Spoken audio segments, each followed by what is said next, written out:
ઈચ્છાપુર સ્થિત ક્રિબડો કંપનીમાં એક ગમખ્વાર દુર્ઘટના સામે આવી છે। ઉલપાડમાં રહેતો 24 વર્ષીય આશાસ્પદ યુવાન અક્ષ પટેલ, જે કંપનીમાં ઇલેક્ટ્રિશિયન તરીકે ફરજ બજાવતો હતો, તેનું ચાલુ લાઇન પર કામ કરતી વખતે કરંટ લાગતા મોત નીપજ્યું છે।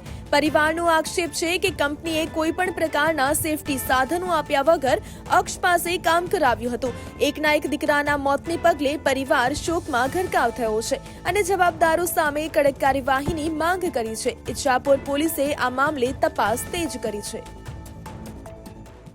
ઘટના એવી બની છે કે ગઈકાલે 3:30 થી 4ની વચ્ચે અક્ષ દીપકભાઈ પટેલ નામનો છોકરો કામ કરતો હતો ક્રિબકો કંપનીની અંદર, ઇલેક્ટ્રિક ડિપાર્ટમેન્ટની અંદર, જે મારો ભાણેજ થાય છે। હું એનો મામા થાઉં છું અને આ ઘટના કાલે જ્યારે થઈ તે લગભગ 3:30 થી 4ની વચ્ચે થયેલી છે અને આ ઘટના થવા પાછળ કોણ કોણ જવાબદાર છે અને એ બધી માહિતી કોઈ આપી નથી। હજુ કોઈ જાતનું કોઈ અહીંયા આવ્યું નથી કોઈ જાતની કોઈ વાત કરવા માટે આવ્યું નથી, કોઈ કંપનીમાંથી માણસ આવ્યા છે અહીંયા અને આવું કેમ છે એ બધી જાણકારી અમને જોઈએ છે।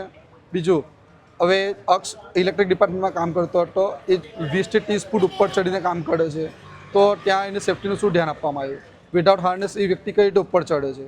કેમ સેફ્ટી ડિપાર્ટમેન્ટ શું કરે છે ત્યાં? કેમ ધ્યાન આપવામાં નહીં આવ્યું? બીજું, ચાલુ લાઈને કામ કરે છે તો લાઈન બંધ કરવામાં કેમ ના આવે? લાઈન બંધ કરવાની જવાબદારી કોની છે? આમાં દરેક જવાબદાર માણસ અહીં હાજર થાય ને એની જાણકારી આપે।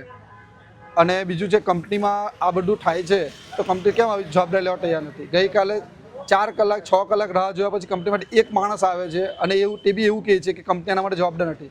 કેમ? શું કંપનીમાં કોન્ટ્રાક્ટ પર કામ કરો ગુનો છે?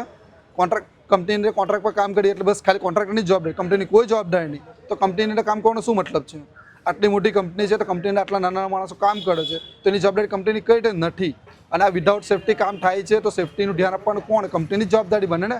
કોન્ટ્રાક્ટરની જે જવાબદારી છે સાથે કંપનીની પૂરેપૂરી જવાબદારી છે, એટલે કંપનીએ ધ્યાન કેમ નહીં આપ્યું કે કોન્ટ્રાક્ટર આવા લાપરવાહીથી કામ કરવામાં આવે છે? તો એ બધી જવાબદારી કંપનીની પણ છે।